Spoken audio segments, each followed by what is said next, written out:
सोने के पलंगिया पापा बनाई देलन रामा सीसा मोती से जड़ाई देलन रामा सीसा मोती से जड़ाई देलन रामा।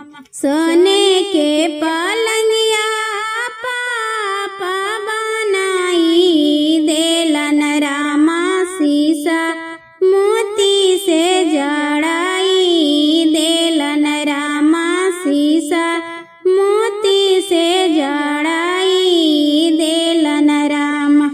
जाही पलंगे बैठती दुलारई तीन बेटी रामा बैठी बेटी सोचे रे लगलन रामा बैठी बेटी सोचे रे लगलन रामा।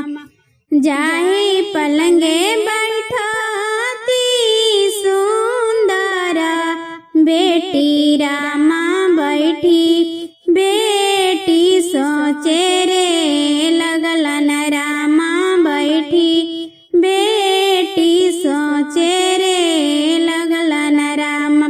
घर में से निकालन कौना पापा रामा काहे बेटी सोचे रे लगलू रामा काहे बेटी सोचे रे लगलू रामा।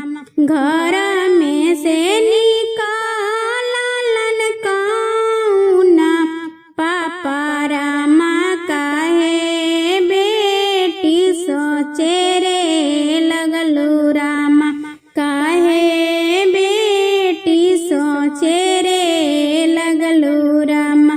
एक ही कखिया पापा मैया रे बहिनी रामा तब काहे दूर देशे भेजला रामा तब काहे दूर देशे भेजला रामा।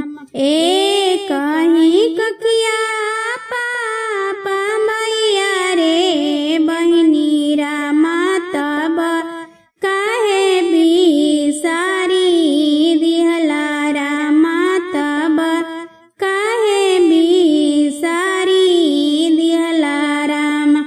बेटावा के रखला पापा अपना घरवा रामा बेटिया काहे दूर देशे भेजला रामा बेटिया काहे दूर देशे भेजला रामा।